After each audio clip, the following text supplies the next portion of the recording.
श्रुति फल है सर्वश्रेय। श्रुति फल का नाम है सर्वश्रेय। पहले इसे समझ लीजिए, दो शब्द है सर्व और श्रेय। सर्व माने सारे, वो तो बाद में जोड़ेंगे। श्रेय का अर्थ मैं बता रहा था, श्रेय का अर्थ है कल्याण। श्रेय माने कल्याण। और भक्तों, कल्याण जो है दो प्रकार का होता है। एक होता है शरीर का कल्याण और एक होता है आत्मा का कल्याण। शरीर का कल्याण क्या है? शरीर का कल्याण वो हमारे देश की है ना कहावत, पहलू सूखते जाते नरिया। हाँ। शरीर का कल्याण माने सबसे पहले शरीर का स्वस्थ होना। शरीर का कल्याण माने दूसरा कि जितनी आवश्यकता हो उतनी धन संपत्ति का साथ होना। तीसरा हमारे जो स्वजन है, पत्नी पुत्र परिजन, इन सब से प्रेम होना। शरीर का कल्याण। मन में कोई चिंता न होना, शरीर का कल्याण। कोविड से बचकर रहना, शरीर का कल्याण। ये जो प्रभु जी की टाल हो गई थी ना, हमारे देवांग प्रभु के पिताजी की, ऐसे बाल न जड़ना, ये भी शरीर का कल्याण है।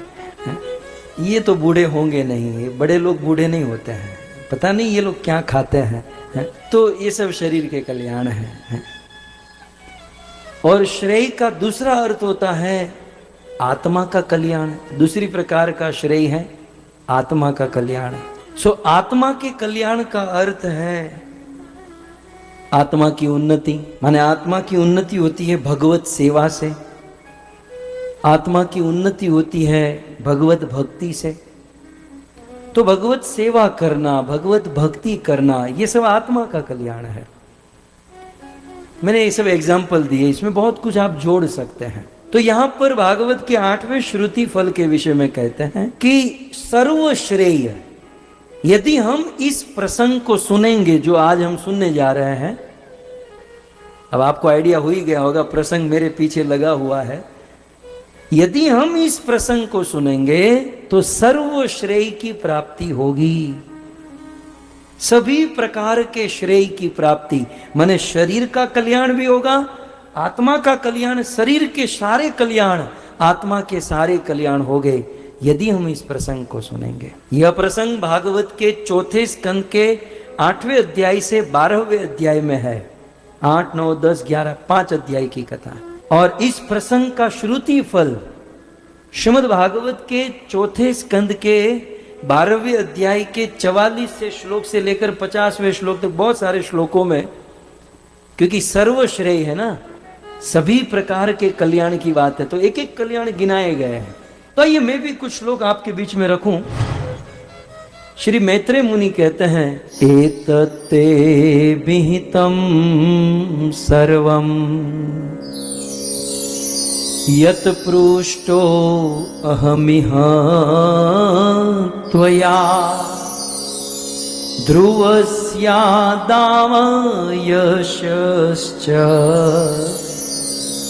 चरितं सम्मतं सता।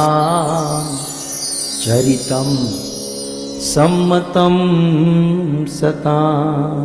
श्री मैत्रेय मुनि कहते हैं कि एतत्, यह, ते, तुमको, आपको, अभिहितम। अभिहितम माने सुनाया। यहां पर भी समझने लायक शब्द है अभिहितम। हित, हम लोग हित माने किसी का हित करना, किसी का भला करना। तो अभिहित का अर्थ होता है सुनाना। और अभिहित में हित शब्द हम लोग समझते हैं कि हित माने भला। तो इसको कनेक्ट कीजिए, किसी का भला तब तक नहीं होगा जब तक उसे भगवान की कथा नहीं सुनाओगे। चाहे ढेर सारे पैसे दे दो, भोजन दे दो, कुछ भी दे दो, किसी भी जीव का आत्यंतिक हित तब तक नहीं होगा जब तक वो भगवत कथा नहीं सुनेगा। सो यह एतत्ते अभिहितम, यह मैंने तुमको सुना दिया। कितना सुनाया? तो कहते हैं सर्वम, सब कुछ सुनाया। यत पृष्ठो अहम त्वया, तो या तुम्हारे द्वारा अहम मुझको जो जो पूछा गया, यत सर्वम ये सब कुछ मैंने तुमको अभिहितम सुना दिया। क्या सुनाया? जल्दी बताओ कि भाई मैत्रेय जी आपने विदुर जी को ऐसा क्या सुना दिया? तो दूसरी लाइन में कहते हैं ध्रुवस्य उद्दाम यशसः, ध्रुव महाराज के पवित्र यश, ध्रुव महाराज की पवित्र कीर्ति का चरित्र मैंने तुमको सुना दिया। कई बार जब हम ध्रुव की बात सुनते हैं, अब ये ध्रुव के चरित्र की महिमा है तो ऑब्वियसली ध्रुव चरित्र आएगा, तो हमको लगता है हमने तो ध्रुव महाराज को सुना है, 5 साल का लड़का ये किया वो किया, हम तो जानते हैं। लेकिन ध्रुव चरित्र की महिमा सुनिए भक्तों, ये कभी आपने नहीं सुना होगा। ये दूसरे श्लोक के अंत में देखिए क्या कहते हैं, ध्रुवस्य उद्दाम यशस चरितम सम्मतम सताम। ये ध्रुव चरित्र कैसा है? सताम सम्मत, माने संत पुरुष साधु पुरुषों को अत्यंत प्रिय है ध्रुव चरित्र। हमें तो लगता है कि बस 5 साल का लड़का ये वो किया, बात खत्म। संतों को यह चरित्र बहुत पसंद है भक्तों। संतों के जीवा पर जब ये चरित्र आता है, घंटों भर, दिनों भर, महीनों भर इस चरित्र को गाते हैं। और संत शिरोमणि यूं तो स्वयं भगवान कृष्ण, लेकिन 525 वर्ष पूर्व आए तो संत के रूप में ना, भक्त के रूप में श्री चैतन्य महाप्रभु आए। और श्री चैतन्य महाप्रभु अंतिम जीवन में तो राधा भाव में थे, विरह भाव में थे। वो तो साधारण अवस्था में नहीं, भक्ति की चरम परम सीमा में थे। महाप्रभु की आप जानते होंगे, जगन्नाथपुरी में जब गंभीरा में रहते थे, कृष्ण का विरह सताता था, जीवन का लंबा समय बीत गया लेकिन कृष्ण नहीं मिल रहे। कहां जाऊं, कहां पाऊं ब्रजेंद्र नंदन, मैं कहां जाऊं, मुझे श्याम सुंदर कृष्ण कहां मिलेगा? आए रे मेरा जीवन बीत गया लेकिन मुझे श्याम सुंदर नहीं मिले, ये जीवन अब रखने के लिए योग्य नहीं। श्री चैतन्य महाप्रभु अपना मस्तक गंभीरा घर की दीवारों के साथ पटकते थे और उनके चिन्मय देह से खून की धारा बह जाती थी। इस अवस्था में श्री चैतन्य महाप्रभु के इस विरह को शांत करने के लिए स्वरूप दामोदर, राय रामानंद, गदाधर पंडित चैतन्य महाप्रभु के सामने भागवत पढ़ते थे। और भागवत में कौन सा चरित्र? ध्रुव चरित्र। ये साधारण चरित्र नहीं है भक्तों। जो भाव, महाभाव, प्रेम की चरम सीमा पर पहुंचे हैं चैतन्य महाप्रभु, और उस अवस्था में गंभीरा में श्री चैतन्य महाप्रभु ने ध्रुव चरित्र सुना। बहुत खोज के ये श्लोक निकाला हूं ताकि आपको ध्रुव चरित्र की महिमा समझ में आए। गदाधर पढ़े न सन्मुखे भागवत, शुनिया प्रकाशे प्रभु कृष्ण भावजत। प्रहलाद चरित्र आर ध्रुवेर चरित्र, प्रहलाद चरित्र आर हे जी ध्रुवेर चरित्र, अने शतावृत्ति कोरिया शुने न सावहित, शतावृत्ति कोरिया शुने न सावहित। चैतन्य महाप्रभु को जब कृष्ण का विरह होता था तो गदाधर पंडित चैतन्य महाप्रभु के सन्मुख, महाप्रभु के आगे भागवत पढ़ते थे।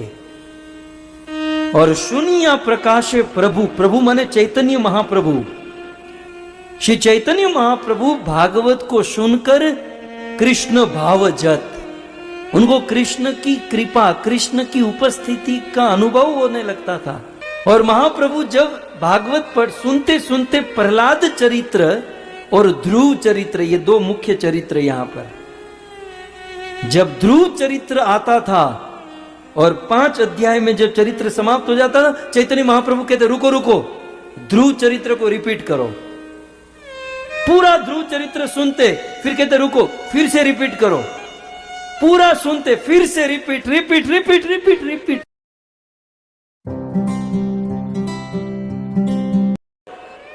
शतावृत करिया 1000 बार, 1000 बार। यह है भागवत की महिमा, यह है ध्रुव चरित्र की महिमा, यह है भागवत के प्रसंग की महिमा। 1000 बार ध्रुव चरित्र चैतन्य महाप्रभु ने सुना। और महिमा सुनिए, शत आवृत्ति करिया। और हमारी आपकी तरह नहीं सुनते थे। चैतन्य महाप्रभु कैसे सुनते थे? सुने न सावहित स अवहित, एकदम ध्यान लगाकर, एकदम मन लगाकर। और ध्रुव चरित्र को सुनकर होता क्या था, परिणाम क्या हुआ होता था? एकेश्वर दामोदर स्वरूप गुण गाय, विहवल हैया नाचे श्री गौरांग राय, विहवल हैया नाचे श्री गौरांग राय। अश्रुकंप हास्य मूर्छा पुलक हुंकार, अश्रुकंप हास्य मूर्छा पुलक हुंकार। वाह, इसे हुंकार कहते हैं, मैं करके दिखाया। वाह वाह, महाप्रभु हुंकार करते थे। जत कीचु आछे प्रेम भक्तिर विकार, जत कीचु आछे प्रेम भक्तिर विकार। एकेश्वर दामोदर स्वरूप गुण। वो कथा बोलने वाला थक जाता था, પછી અહીંયા અદલા બદલી થતી હતી। ગદાધરને છોડા, દામોદર પડા, દામોદર કેટલે 1000 વાર ધ્રુવ ચરિત્ર વાંચવા વાળો થાકી ન જાય। તો દામોદરને છોડા, સ્વરૂપને ઉઠાયા, તો આમ પછી એ લોકો વારે ચડાવ્યું ધ્રુવ ચરિત્રને।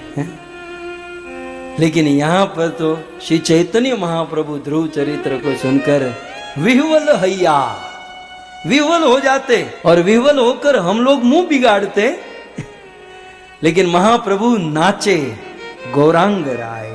श्री चैतन्य महाप्रभु नाचने लगते थे। आहा, ध्रुव ध्रुव है। और ध्रुव चरित्र को सुनकर अश्रु, महाप्रभु की आंखों से कभी आंसू निकलते, कंप, कभी शरीर कांप जाता, हास्य, कभी हंसने लगते कि ओहो, मूर्छा, कभी तो ऐसी स्थिति आती मूर्छित हो जाते, पुलक, कभी शरीर पुलंकित होता, और हुंकार, हुंकार भरते। कथा सुनने का ये स्टाइल है भक्तों। कथा में जब बैठो ना, तो ऐसे सुनते समय हुंकार देने, वाह, ऐसे बोलना चाहिए। एक बार मारे कोकनी कथा में जन सांभळવું છે, તમને દેખાડું કેમ સંભળાય। आहा, ऐसे कर, आहा, क्या लगाया, खूब सही बात, एम બધું હોવું જોઈએ। તમે આમ મૂંગા મૂંગા આમ બેઠા બેઠા મને એવું થાય કે આમ મારે કંઈક મિસ્ટેક થતી હશે। હું अब महाप्रभु तो हमारे स्टैंडर्ड है ना, चैतन्य महाप्रभु हमारे लिए आइडल है, स्टैंडर्ड है। तो कथा ऐसे होनी चाहिए। आह वाह प्रभु, क्या मारा है, ऐसे बोलना, सीख सर, ये 6 बाउंड्री के बाहर। तो ये होना चाहिए, लेकिन फिर भी अच्छा है। खैर, तो अश्रु, कंप, हास्य, मूर्छा, पुलक, हुंकार। आप लोग इतना कुछ मत करो, चलेगा, केवल मुंह मत बिगाड़ना, क्योंकि आप मेरे सामने इतने बड़े बड़े शब्द बैठे तो हंसते हुए हुंकार, और जत किछु आछे प्रेम भक्ति रविकार। जितना सुनते जाते भक्ति के विकार, भक्ति बढ़ती जाती। श्रीमद् भागवत के ये सब चरित्र बड़े दिव्य है भक्तों, बड़े दिव्य है। हम लोग को है ना, सच कहे, मैं हमारी बात करता हूं, हमें ये सब बहुत इजीली मिल गया है, और इजीली मिलने के कारण हमको वैल्यू नहीं है। बाकी ये सब चरित्र की बहुत महिमा है, बहुत महिमा है। ये सब चरित्र की डेप्थ भी बहुत है। ये तो क्या है ना, हमारी योग्यता नहीं है, इसलिए गुरुजन साधुजन ज्यादा प्रस्तुत नहीं करते। बाकी योग्यता बनाओ और कोई सदगुरु मिले तो आपको इतना गहराई में लेकर जाए, इतना गोता मरवाए, अद्भुत। श्री चैतन्य महाप्रभु, इसलिए मैत्रेय मुनि ने कहा ना कि सम्मतम सताम, संतों के द्वारा, साधु जनों के द्वारा ये सम्मत है। अब सर्वश्रेय के ऊपर थोड़ा सा हम चर्चा करें, क्योंकि ध्रुव चरित्र को सुनने से सर्वश्रेय की प्राप्ति होती है। तो अगले श्लोक में कहते हैं क्या श्रेय मिलेगा? धन्यम यशस्यमायुष्यम पुण्यम स्वस्तयनम महा स्वर्ग्यम द्रव्यम सोमनस्यम प्रशस्यम अघमर्षणम प्रशस्यम अघमर्षणम। ध्रुव चरित्र का श्रवण करने से धन्यम, धन्य के दो अर्थ हैं। एक तो आप धन्य हो जाओगे, और धन्य का दूसरा अर्थ है धन। सर्वश्रेय तो इसे कहते हैं ना, मैंने कहा ना पहले, सर्वश्रेय माने कल्याण, शरीर कल्याण और आत्म कल्याण, दोनों कल्याण होगा इस चरित्र को सुनने से। तो इस चरित्र का फल है धन्यम। दूसरा है यशस्यम, यश मिलेगा। हालांकि एक भक्त यश चाहता नहीं है, लेकिन यह चरित्र की अपने आप में महिमा है कि यश बढ़ेगा। आयुष्यम, इस चरित्र को सुनने से आयुष्य बढ़ेगी। चौथा है पुण्यम, श्लोक में आप देख सकते हैं, पुण्य प्राप्त होगा। स्वस्थयनम, मंगल ही मंगल होगा, जीवन में मंगल हो जाएगा। महत, महत स्वर्ग्यम, स्वर्गम माने स्वर्ग प्राप्त होगा। ध्रुव चरित्र सुनने से स्वर्ग मिलता है। स्वर्ग माने टोटल स्वर्ग नहीं, वैसे तो भक्ति करने वाला वैकुंठ जाता है, लेकिन भक्त लोग भी सोचते हैं यार कथाओं में स्वर्ग के बारे में बहुत सुनते हैं, तो फिर भक्तों को मेरी तरह इच्छा होती है कि एक चक्कर तो मारना चाहिए।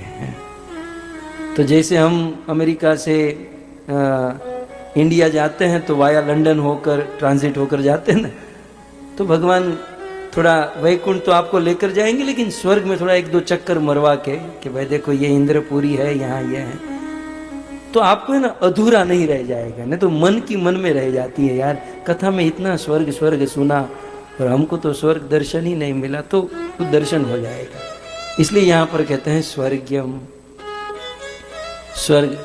પછી તમારે ત્યાં રોકાવું હોય તો તમે એમ કહી શકો કે 15-20 દિવસ અમે અહીંયા રહીએ, तो फिर भगवान कहेंगे कि आप रहो, फिर वैकुंठ में वो विमान भेजूंगा। लेकिन ध्रुव चरित्र की ये महिमा है स्वर्गीयम। फिर जो हमारे लिए काम की बात है ध्रुव्यम, ये सबसे बड़ी बात है। ध्रुव्यम माने ध्रुवता, निश्चलता, अटलता। भजन के मार्ग में, भक्ति के मार्ग में प्रोग्रेस करने के लिए दृढ़ता की बहुत आवश्यकता है। अब देखिए हम रोज सुबह हरि नाम करते हैं, तो सुबह जल्दी उठने के लिए दृढ़ता चाहिए ना, नहीं तो अलार्म थक जाएगा, बैटरी डाउन हो जाएगी। लेकिन हम नहीं जगे क्योंकि दृढ़ता नहीं है। किसी ने एक दिन पूछा था कि भक्तिमयी जीवन में भक्ति करना मुश्किल के आसान, तो मैंने कहा था कि जिनके जीवन में दृढ़ता हो उसके लिए तो भक्ति बहुत आसान है, लेकिन दृढ़ता ना हो उसके लिए तो तलवार के धार के ऊपर चलने के बराबर। ये दृढ़ता कहां से आएगी? ये दृढ़ता ध्रुव चरित्र सुनने से बढ़ती है, इसलिए कहते हैं ध्रुव्यम, दृढ़ता। अब देखो, एकादशी को हमारी इच्छा तो करती निर्जला रहे, सुबह 5 बजे निर्जला होती है, फिर दोपहर को 11 बजे तक सजला हो जाती है कि भाई, फिर 3-4 बजे तक सफला, फिर रात को फराल खा के सो जाते हैं। ये है हमारी दृढ़ता। ये है दृढ़। फिर भी अच्छा है, कुछ लोग तो दोपहर को भजिया खा कर कहते एला ले आज एकादशी थी, भज्जू खाई ले दो। तो कुछ लोग तो कोई दृढ़ता नहीं होती, लेकिन भक्तिमय जीवन में दृढ़ता की बहुत आवश्यकता है। इसलिए कहते हैं ध्रुव चरित्र को सुनने से ध्रुव्यम, ध्रुवता प्राप्त, मतलब ये हमारे जीवन में बहुत आवश्यकता है। अब मैंने लगभग 1000 लोगों को देखा है कि हम हारमोनियम सीखेंगे और फिर मोटा उपाड़े 4-5 हजार हारमोनियम लावे, सारे गामा चालू करे, 2-3 महीना सारे गामा, फिर कंटाल के छोड़ देते हैं। छोड़ो, इसमें मधुसूदन प्रभु का नंबर है। तो कितने सारे लोग हैं, क्यों? क्योंकि ध्रुवता नहीं है, दृढ़ता नहीं है। शुरू तो अब गीता पढ़ना कितने लोगों ने शुरू किया, धर्म क्षेत्र, कुरुक्षेत्र सबको याद है, लेकिन 3रा-5वां श्लोक पूछोगे किसी को याद नहीं, क्योंकि शुरू तो कर दिया लेकिन उसको फिर बरकरार रखने में ध्रुवता नहीं है, वो दृढ़ता नहीं है। सो भक्ति मार्ग में, भक्ति के सभी साधनों में, संकल्प में दृढ़ता की जरूरत है, और ये दृढ़ता ये ध्रुव चरित्र सुनने से आती है। इसलिए कहते हैं दूसरी लाइन में स्वर्गीयम ध्रुव्यम, और फिर आगे सौमनस्यम। सौमनस्य माने देव पद। ये ध्रुव चरित्र देव पद को प्रदान कर देता है, देवताओं के पद तक ऊपर उठा देता है। सौमनस्यम प्रशस्यम, ध्रुव चरित्र सुनने वाला श्रेष्ठ हो जाता है।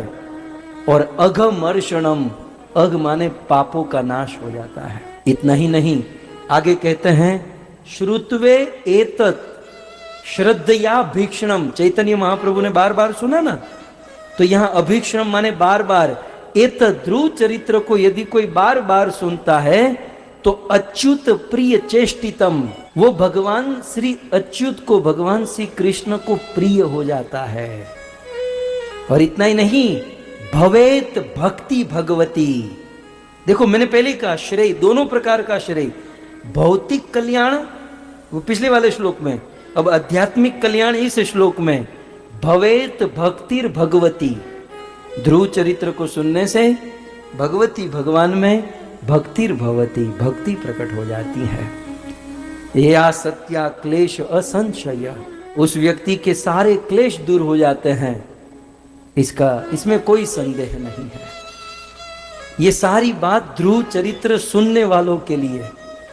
आम બધું સાંભળવા વાળા માટે जो बोलवा वाला માટે कहीं हम राखू नहीं हो या लोग, मतलब ये जो गला खींचते हैं उनके लिए कुछ मैं सोच रहा था। जब मैं सोच ही रहा था तब तक तो अगला श्लोक मैत्रेय मुनि कुछ हमारी ऊपर भी कृपा किए हैं। तो ध्रुव चरित्र सुनना ये तो अच्छा है, लेकिन सुनकर जो दूसरों को सुनाता है उसकी क्या महिमा है। कहते हैं श्रावयेत, श्रुत्वे माने सुनना, श्रावयेत माने सुनाना। अब ये ध्रुव चरित्र यदि कोई आप दूसरों को सुनाओगे तो क्या होगा। श्रावयेत श्रद्धाना नाम तीर्थ पाद पदाश्रय, यदि कोई भगवान श्री कृष्ण के चरणों में श्रद्धा रखता हो, ऐसे श्रद्धालु भक्तों को श्रावयेत, इस ध्रुव चरित्र को सुनाता है तो बहुत बड़ी सिद्धि मिलती है। कैसी सिद्धि मिलती है कि जो ध्रुव चरित्र दूसरों को सुनाता है वो अपने आप में संतुष्ट हो जाता है। जैसे ध्रुव महाराज हो गए थे ना कि स्वामी कृतार्थ अहम वरम न यांचे, अब मुझे कुछ नहीं चाहिए, अब कछु नाथ न चाहिए मोरे। तो ध्रुव चरित्र जो दूसरों को सुनाता है उसको क्या लाभ होता है। दूसरी लाइन में न इच्छन स्वतंत्र आत्मनम संतुष्ट इति सिद्धति, दूसरों को यह ध्रुव चरित्र सुनाता है, वह इतना संतुष्ट हो जाता है, इतना संतुष्ट हो जाता है कि दुनिया का कोई भी व्यक्ति उसे कुछ भी दे तो न इच्छन, उसको किसी से कुछ लेने की इच्छा ही नहीं होगी। वो कभी भी किसी से कुछ नहीं मांगेगा, कभी भी किसी से कुछ लेने की उसके मन में इच्छा नहीं करेगी। और मैत्रेय मुनि ने कहा इति सिद्ध्यति, मेरी दृष्टि से ये सबसे बड़ी सिद्धि है। मुझे भी थोड़ा बहुत लगता है कि वास्तव में ये बहुत बड़ी सिद्धि है कि आप बहुत कुछ मेहनत करो, सेवा करो, लेकिन मन में इच्छा न हो, किसी भी प्रकार की कामना न हो, तो श्रावय ध्रुव चरित्र सुनाने वाले की सारी इच्छा खत्म हो जाती है। तो इस प्रकार से श्रीमद् भागवत के इस 8वें श्रेय के विषय में हम सब श्रवण किए कि 8वां श्रेय है सर्वश्रेय, और ये ध्रुव चरित्र सुनने से प्राप्त होता है। तो अब सुने ध्रुव चरित्र तो अब ध्रुव चरित्र जैसे हमारी परंपरा है कि पहले श्रुति फल और फिर थोड़ा सा चरित्र सुनते हैं। देखो आज एक नई स्टाइल में सुनते हैं ध्रुव चरित्र, तो सुनते हैं आज एक भिन्न स्टाइल में। मैं आपको कहूँ ध्रुव चरित्र आजकल आता है ना फेसबुक यूट्यूब में, फैक्ट्स, फलाने के इतने फैक्ट्स, तो मैं भी कहता हूँ ध्रुव महाराज के 10 फैक्ट, ध्रुव महाराज के चरित्र के 10 विशेष। अब मैंने कोई तैयारी नहीं की है, पर आपने रात दिवस आज करवाનું तो બધું ખબર જ હોય ને। तो ध्रुव महाराज के विशेषता अब इस चरित्र की विशेषता मैं आपको कहूं, सबसे पहली विशेषता, ध्रुव चरित्र आपने सुना ही है, इसलिए मैं आपको थोड़ी अलग स्टाइल में कहता हूं। ध्रुव चरित्र में एक विशेषता क्या है जानते हैं? ध्रुव महाराज का जन्म सुनीति के पुत्र के रूप में हुआ और उसी समय उनकी सौतेली मां सुरुचि के गर्भ से उत्तम का जन्म हुआ। अब आप देखिए ध्रुव की परवरिश झोंपड़ी में हुई, बहुत दरिद्रता गरीबी में, और उनका सगा भाई उनके भाई की परवरिश राजमहल में हुई। अब एक ही पिता उत्तानपाद, जिनकी दो पत्नी, एक पत्नी झोंपड़ी में एक महल में, ध्रुव की परवरिश झोंपड़ी में, उत्तम की परवरिश महल में। अब ध्रुव महाराज का फैक्ट, पहला सिद्धांत जो मेरी समझ में आता है इतना गा कर, कि इस दुनिया में किसी भी बच्चे की परवरिश, किसी बालक की परवरिश, वो कितनी फैसिलिटी में परवरिश होती है ये मायने नहीं रखती है।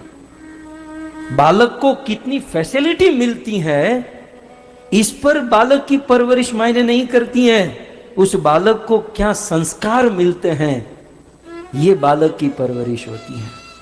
इवन जब बालक छोटा होता है तो उनकी परवरिश में उनको कम वस्तु देना, कम फैसिलिटी देना, उनसे तपस्या करवाना, ये गुण हो जाता है, क्योंकि बचपन से ही वो तपस्या में रहा है, थोड़ी कम फैसिलिटी में रहा है, तो बड़ा होकर उसे प्रॉब्लम नहीं आएगा। और इसीलिए पहले के राजा महाराजा बहुत धनी होते थे, लेकिन अपने बच्चों को वन में भेजते थे। वो बाहुबली को नहीं भेजा था वन में, हम तो मैं બધું જોતા तो હશો ને, तो हम वन में पैसे की कमी नहीं थी, लेकिन वो वन में भेज देते थे ताकि वो तप करे, वो अपने शरीर को तपाए, ताकि आगे चलकर प्रॉब्लम ना हो।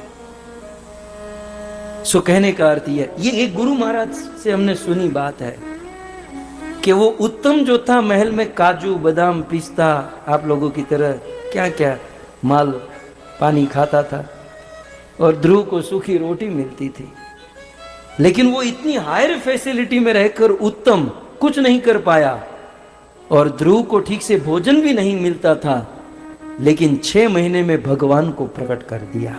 सो कहने का अर्थ यह है कि किसी भी बच्चे की परवरिश, ध्रुव महाराज से हमें यह सीखने मिलता है कि किसी भी बालक की परवरिश उनकी फैसिलिटी पर डिपेंड नहीं होती, उनके संस्कार पर डिपेंड करती है कि आप उनको क्या संस्कार देते हो।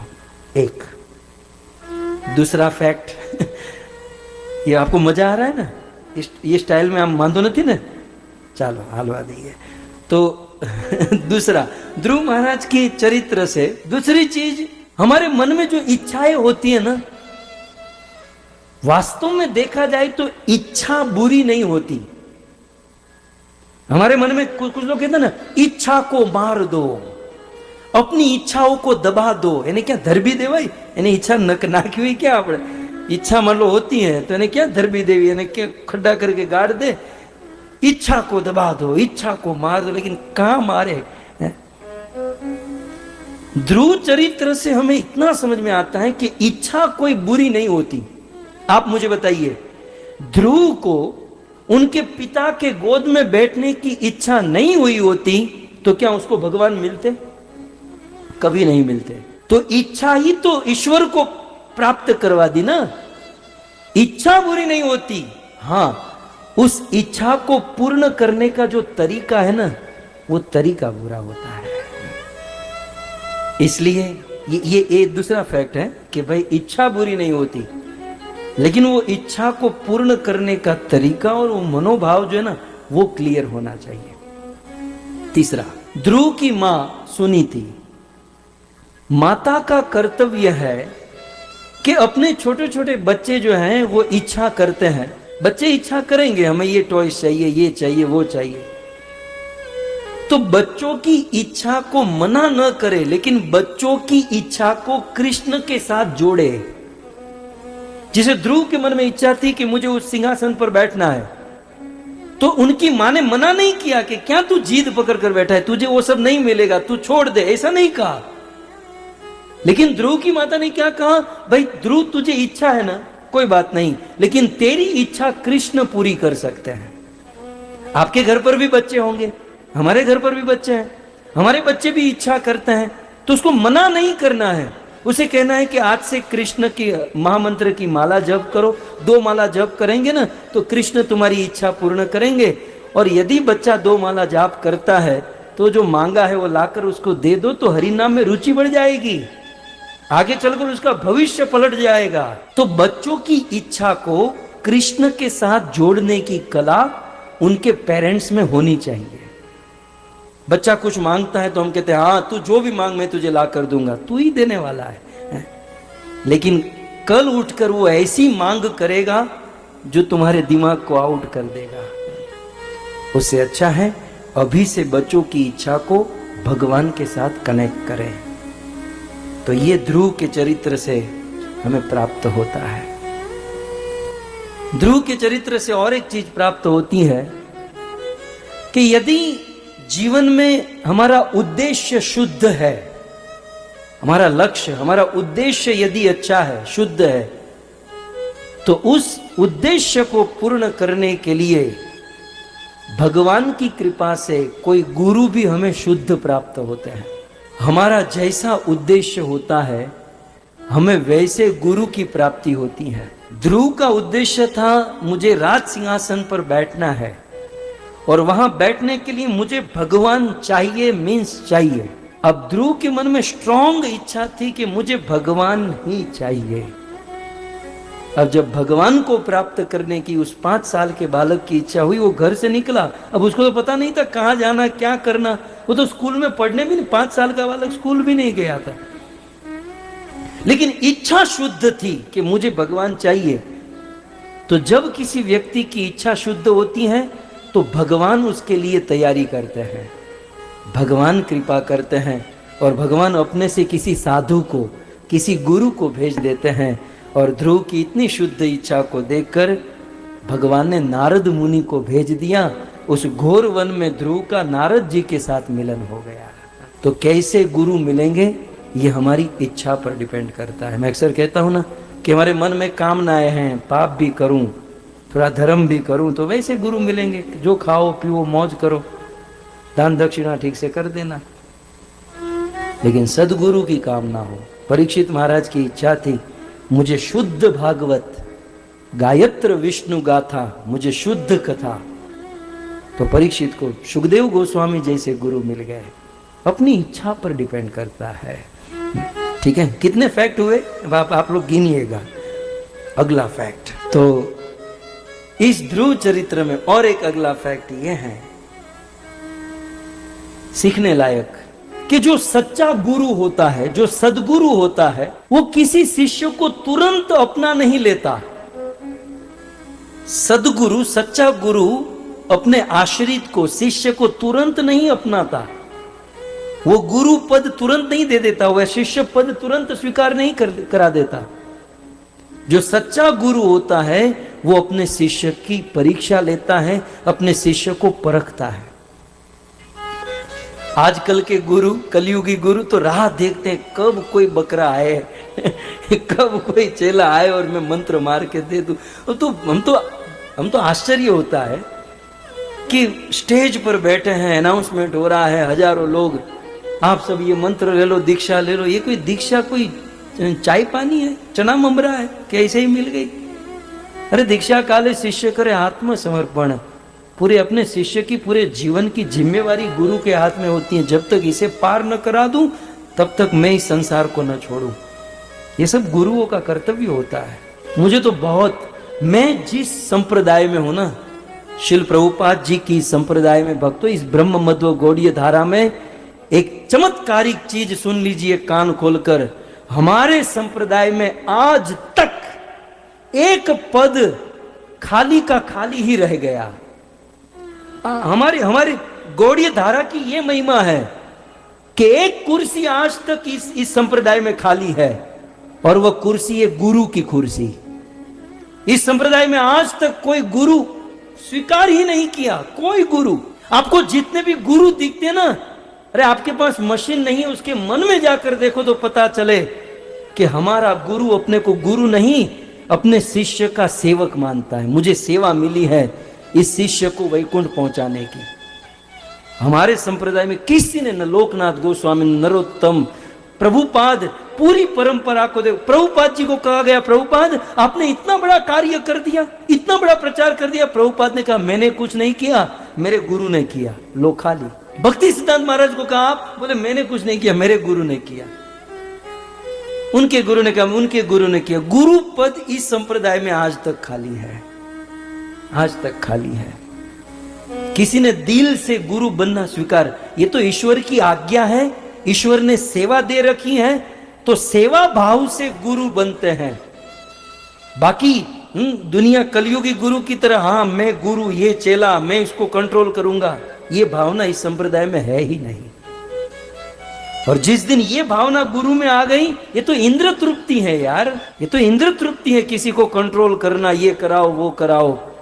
गुरु अपने आप को शिष्य का सेवक मानता है, और गुरु तुरंत शिष्य को परखता है, और गुरु देखे कि ये शिष्य बहुत आगे है और इसका मूड कुछ विशेष है, तो गुरु कहता है कि आप मुझसे दीक्षा लोगे, ये ठीक नहीं है, आप इनसे दीक्षा लीजिए। ये ताकत, ये छाती होनी चाहिए गुरु की। कलयुगी गुरु में कहाँ ये सब भी देखने मिलता है। आज तो बस बैठे हैं, जैसे दुकान वाले बैठे होते ना, कौन कस्टमर आए किसको हम वधेरी दो, ये सब नहीं होता। सच्चा गुरु कभी भी गुरु स्वीकार करेगा ही नहीं। वो कभी कहेगा ही नहीं कि मैं गुरु हूं, वो गुरु बनने के लिए तैयार होगा ही नहीं। ये तो हम नाक रगड़ेंगे, हम पांव पड़ेंगे, हम मर जाएंगे, तब जाकर मानो स्वीकार करे। बाकी सच्चे गुरु को पड़ी नहीं होती है, दुनिया जले तो जले, ये होता है सच्चे गुरु। ध्रुव महाराज का फैक्ट कि ध्रुव महाराज घर से निकले, उनके मन में संकल्प, दृढ़ संकल्प था, और जिनका संकल्प दृढ़ होता है उन्हें सदगुरु, शुद्ध गुरु की प्राप्ति होती है।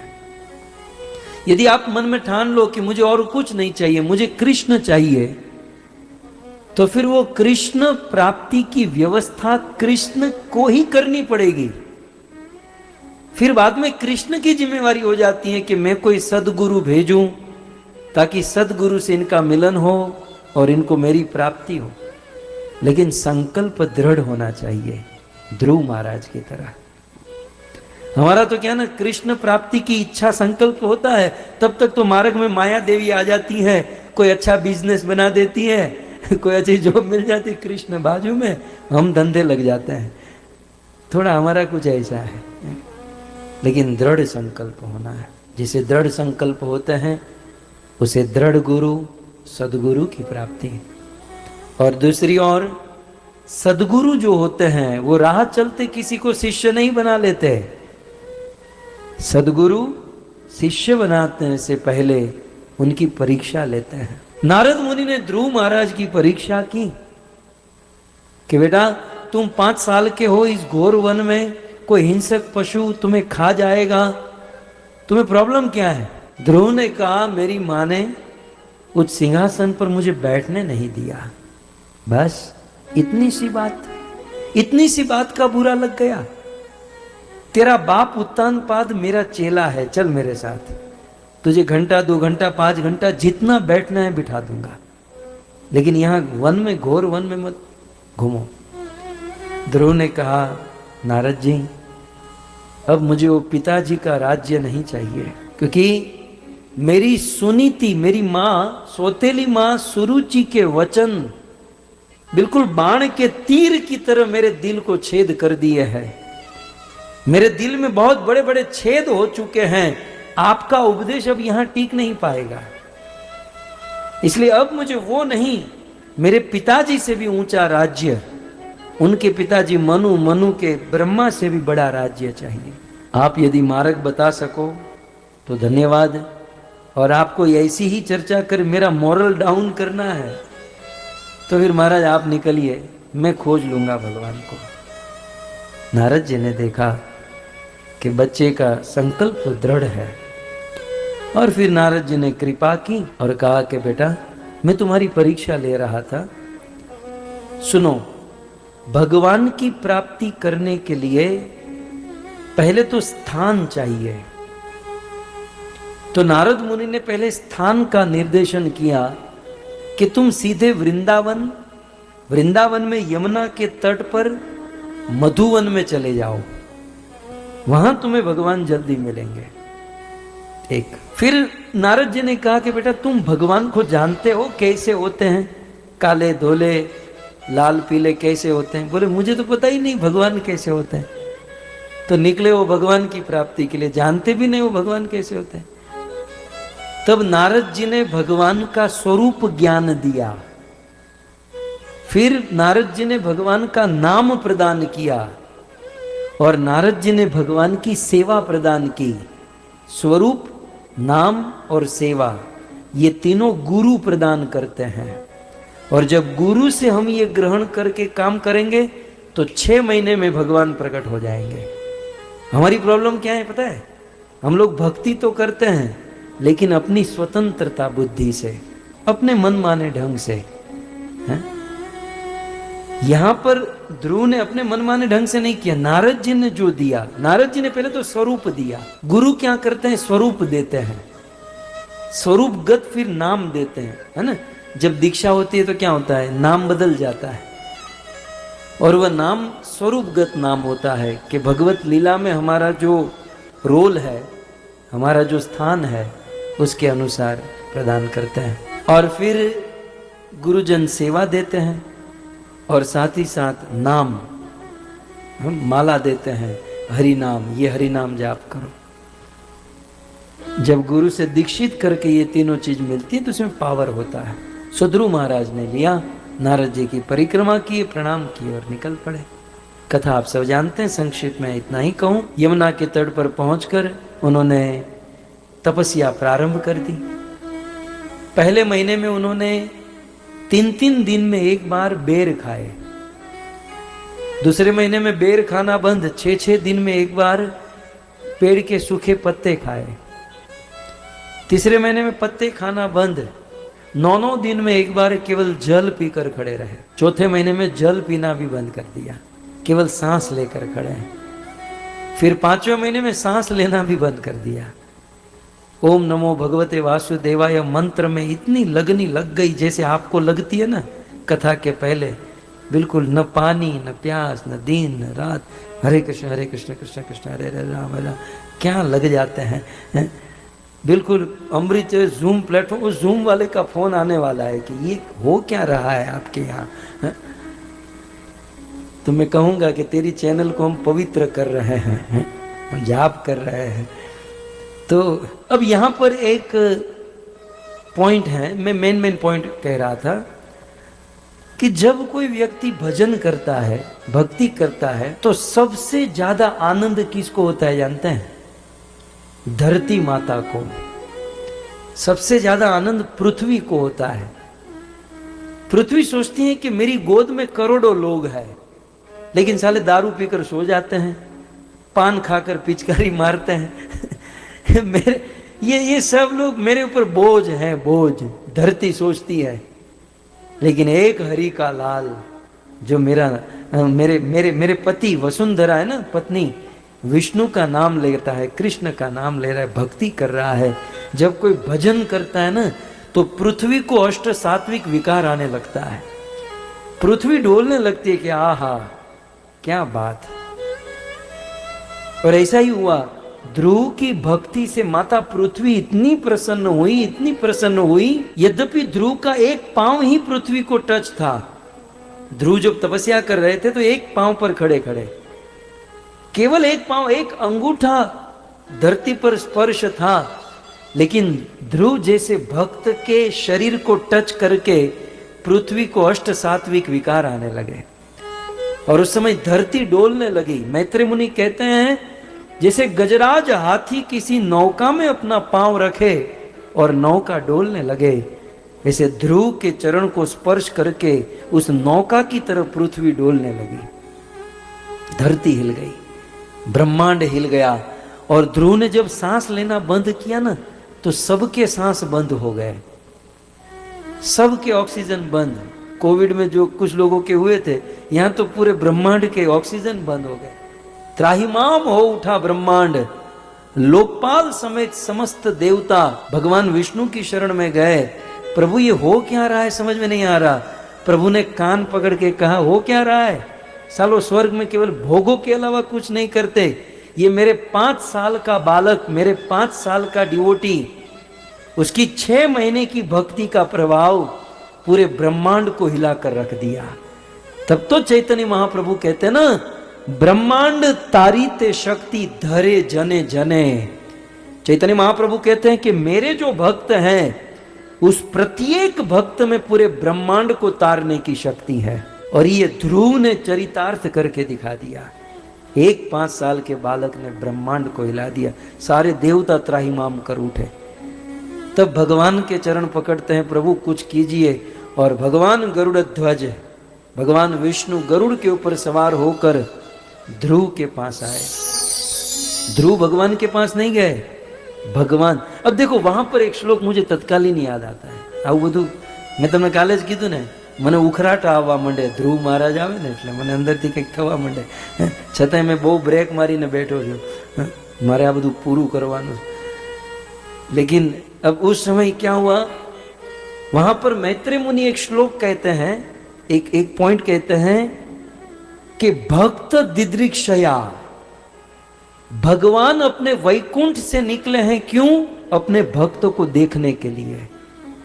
और वहां श्रील प्रभुपाद जी अपनी कलम चलाते हैं, भगवान को खोजने की जरूरत नहीं, ध्रुव की तरह काम करो कि भगवान आपको खोजते खोजते आ जाए। भक्त दिदृक्षया, ध्रुव को देखने, भगवान के मन में हो गया कि ऐसा मेरा भक्त जो 5 साल का, मैं भी देखना चाहता हूं आखिर है कौन। तो भगवान को भी अपने भक्त का दर्शन करने की इच्छा होती है। और भगवान आकाश से आए कि ऐसा मेरा भक्त जो 5 साल का, मैं भी देखना चाहता हूं आखिर है कौन। तो भगवान को भी अपने भक्त का दर्शन करने की इच्छा होती है। और भगवान आकाश से आए। जब आए ना, तो ध्रुव आंखें बंद करके भगवान का ध्यान, और आप लोगों की तरह हरे कृष्ण बिल्कुल लगे थे ध्रुव महाराज। भगवान सामने खड़े हैं, भगवान ऐसे खड़े हैं कि ये आंखें खोले तो मैं कुछ बात करूं, लेकिन आधा घंटा, 1 घंटा, 1.5 घंटा। यहां पर भी एक सिद्धांत है भक्तों कि साक्षात भगवान सामने है, लेकिन ध्रुव को भगवान से ज्यादा आनंद किस में आ रहा है? भगवान के नाम में, भगवान के ध्यान में, भगवान के स्मरण में। ये सच बात है। हम खाली फोकट भगवान के पीछे दौड़ रहे हैं। भगवान से ज्यादा आनंद तो उनके नाम में है। भगवान से ज्यादा आनंद तो उनके महामंत्र में है। और इसीलिए तो हमारे ब्रज के संतों ने कहा, वो मोदन मुक्ति के मंदिर में जो प्रमोद भरा ब्रज धाम में है, न सुमे न सरोज सुधारस में जो ललाम लता अभिराम में है। कहते हैं कि वो मोद, वो आनंद मुक्ति के मंदिर में नहीं है, जो आनंद ब्रजधाम वृंदावन में है। वो मोदन मुक्ति के मंदिर में जो प्रमोद भरा ब्रजधाम में है, न सुमे न सरोज सुधारस में जो ललाम लता अभिराम में है। उतनी छवि राशि अनंत कहां जितना छवि सुंदर श्याम में है। उतना सुख और कहीं भी नहीं जितना सुख कृष्ण के नाम में है। जितना सुख कृष्ण के नाम में है उतना सुख और कहीं नहीं, कहीं नहीं। साक्षात भगवान खड़े हैं, लेकिन भगवान के नाम में आनंद ले रहे हैं तो महाराज, ये भक्ति का प्रभाव है। सो अब भगवान क्या करते, 1.5 घंटा 2 घंटा, भगवान का टाइम भी कुछ वैल्यू रखता है ना। फिर भगवान ने सोचा अब क्या करो। अब ध्रुव जो अंदर से हरि नाम ले रहे थे और भगवान की छवि को आंखें बंद करके ध्यान कर रहे थे ना, भगवान ध्रुव के ध्यान में घुस गए और ध्रुव को जो अंदर से ध्यान हो रहा था वो सब बंद कर दिया। આપણે કેમ તમે ટીવી જોતા ને પછી ઓલા ઝરમરિયા નથી હોતા, ઝરમર ઝરમર ઝરમર होने जूने जमाने में होते थे, अचानक फिर हम लोग विह्वल हो जाते थे, ओ हो सब बंद हो गया, जीवन अधूरा, अब मर जाएंगे हम लोग, ऐसा होता था। तो ध्रुव ने अब तो झरमरिया झरमरिया થઈ ગયું બધું। अब ध्रुव को सब ध्यान बंद हो गया, तब आंखें खोली। और मैत्री जी कहते हैं कि जैसे आंखें खोली तो जिस स्वरूप का ध्यान अंदर कर रहे थे वो स्वरूप बाहर खड़ा था। भगवान विष्णु ध्रुव के सामने खड़े। ध्रुव ने प्रणाम किया, और प्रणाम किया तो अब कुछ बोलना चाहते थे, लेकिन इसको तो कुछ आता ही नहीं है। लेकिन ध्रुव के मन की बात भगवान समझ गए कि लड़का कुछ बोलना चाह रहा है। भगवान श्री विष्णु ने अपना 5 जन्य शंख ध्रुव के गाल से स्पर्श किया, और जैसे ही वो वेदमय शंख स्पर्श हुआ, ध्रुव को वाचा फूट गई। कहते हैं ध्रुव के मुख से 12 श्लोक, 12 आदित्य, क्योंकि वेदमय शंख है ना, तो वेदमय शंख स्पर्श हुआ, वेदों का सार ध्रुव के मुख से निकल गया। 12 आदित्य की तरफ 12 श्लोक। योन्तः प्रविश्य मम वाचम इमाम प्रसूताम संजीवयत्यखिल शक्तिधर स्वधाम्ना येनाश्च हस्त चरण चरणत्व गाधीन। ध्रुव महाराज बहुत सुंदर एक के बाद एक श्लोक बोलने लगे, सुंदर स्तुति की है। ध्रुव की स्तुति से भगवान प्रसन्न, और भगवान कहते हैं ध्रुव जो चाहिए वह मांग लो बेटा, जो चाहिए वो मांग लो। ध्रुव रोने लगे, प्रभु मैं बहुत नादान था, मैं जब घर से निकला। अब देखो हम टेक्निकल, आज हमने थोड़ा सा टेक्निकल सब्जेक्ट सुना ना, वो हरि नाम के विषय में। तो ध्रुव ने क्या कहा, जब मैं घर से निकला तो नामाभासी था। क्या था, क्या था, नामाभासी। ध्रुव महाराज जब घर से निकले तो शुद्ध नाम वाले नहीं थे, नामाभासी थे। नाम की शरण में गए, लेकिन इच्छा थी कुछ कि उनको राज्य मिल जाए।